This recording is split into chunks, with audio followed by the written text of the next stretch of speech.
Janasena party బహిరంగ లేఖను విడుదల చేసింది. విమర్శలు, వ్యాఖ్యానాలపై స్పందించడంలో ప్రజాస్వామ్య పంథాను అనుసరించాలని వెల్లడించింది. న్యాయస్థానాల్లోనూ పోరాడవచ్చు, దాడులే సమాధానం కాదని సూచించింది.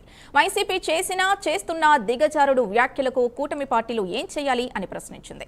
ఉప ముఖ్యమంత్రి, జనసేన అధ్యక్షులు పవన్ కళ్యాణ్ పై సాక్షాత్తు వైసీపీ అధ్యక్షుడే జగన్ హద్దులు దాటి వ్యాఖ్యలు చేశారని ఉటంకించింది.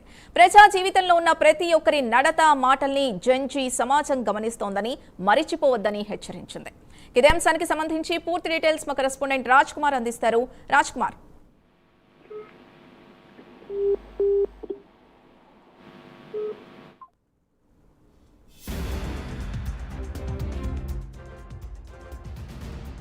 ప్రకటన విడుదలైనటువంటి నేపథ్యంలో ఏదైతే పవన్ కళ్యాణ్ పై ఇటీవల మాజీ సీఎం చేసినటువంటి వ్యాఖ్యలు ఏవైతే ఉన్నాయో వాటి గురించి ప్రత్యేకంగా ఈ లేఖలో ప్రస్తావించడం జరిగింది. న్యాయస్థానాల్లోనూ పోరాడవచ్చు కానీ దాడులే సమాధానం కాదంటూ కూడా పార్టీ కార్యాలయం నుంచి విడుదలైనటువంటి లేఖలో సుస్పష్టం చేశారు. ఏదైతే అధ్యక్షుడు పవన్ కళ్యాణ్ ఇచ్చినటువంటి పొత్తు ప్రకటన ఏదైతే ఉందో దాన్ని దృష్టిలో పెట్టుకునే ప్రవర్తించాలి తప్ప ఎక్కడా కూడా హద్దులు మీరి ప్రవర్తించొద్దని కూడా ప్రత్యేకంగా చెప్పినటువంటి పరిస్థితి కనపడుతుంది. జనసేన నాయకులకు, వీరమహిళలకు, అదేవిధంగా మీడియాతో మాట్లాడేటప్పుడు కూడా ఏ విధంగా సిద్ధం కావాలో పవన్ కళ్యాణ్ పలు సందర్భాల్లో చెబుతూ దాన్ని ప్రస్తావించినటువంటి నేపథ్యంలో మాట ఏదైనా కూడా చాలా జాగ్రత్తగా మాట్లాడాలి, అది ఎవరిని కూడా దిగజార్చేటువంటి విధంగా ఉండకూడదు, ప్రతి ఒక్కరు చాలా హుటాతనంగా వ్యవహరించాలని చెప్పినటువంటి నేపథ్యంలో పదాలు వాడే ముందు వాటికన్నా ఉన్నటువంటి విలువలను కూడా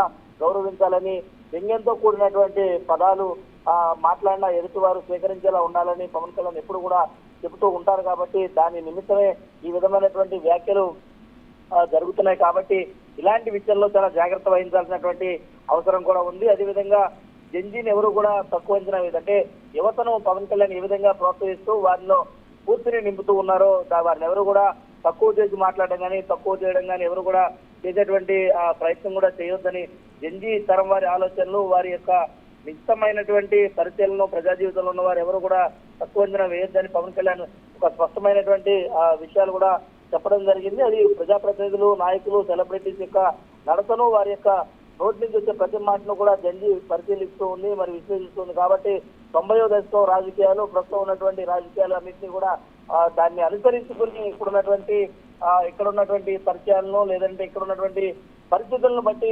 నడుచుకోవాలనేటువంటి అవసరం ఉంది. కాబట్టి ప్రజాక్షేత్రంలో ప్రతి ఒక్కరూ కూడా విశ్లేషణతో కూడినటువంటి వాగ్దాటిని ముందుకు తీసుకెళ్లాలని పవన్ కళ్యాణ్ సుస్పష్టంగా ఈ లేఖలో చెప్పడం జరిగింది. మరి ఈ నేపథ్యంలో పార్టీ కేడర్ కు ఎప్పుడు కూడా ఒకవేళ ఏదైనా తనపై ఏదైనా వ్యక్తిగత విమర్శలు చేసినప్పటికీ కూడా పూర్తి స్థాయిలో పవన్ కళ్యాణ్ ఈ విధమైనటువంటి వ్యాఖ్యలు చేయడం సరికాదని ఎప్పుడు కూడా కేడర్ ను సిద్ధం చేస్తూనే ఉంటారు. కాబట్టి ఇదే విధానం అన్ని రాజకీయ పార్టీల నాయకులు నేర్పాలి కేడర్ అనే ఒక స్పష్టమైనటువంటి విధానం కనిపిస్తుందని చెప్పుకోవచ్చు.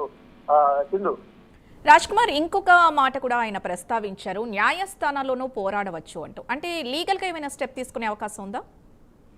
ఖచ్చితంగా. ఏదైతే మొట్టమొదటి నుంచి కూడా ఏ విషయమైనటువంటి దాడులకు పవన్ కళ్యాణ్ కావచ్చు, ఆ పార్టీ నేతలు ఎవరు కూడా తావు ఇవ్వరు. కాబట్టి ఏ విషయమైనా సరే తన వ్యక్తిగత అంశాలైనా లేదంటే మిగతా అంశాలు ఏమున్నా కూడా ప్రత్యేకమైనటువంటి న్యాయస్థానాలు ఉంటాయి. ఆ న్యాయస్థానాల్లోనే పోరాటం చేసి పార్టీ యొక్క పరిణితి కావచ్చు, లేదంటే వ్యక్తుల యొక్క విలువలు కావచ్చు కాపాడేటువంటి విధానంగానే మాటలు కావచ్చు, లేదంటే పనులు కావచ్చు, ఏవైనా కూడా 10 మందికి ఆదర్శవంతంగానే ఉండాలని పవన్ కళ్యాణ్ పదే చెప్తూ ఉంటారు. కాబట్టి దానికి అనుగుణంగానే ఈ రోజు విడుదల చేసినటువంటి లేఖ చాలా స్పష్టమైనటువంటి విధానాన్ని కనబరుస్తుందని చెప్పుకోవచ్చు. Right, thank you Raj Kumar.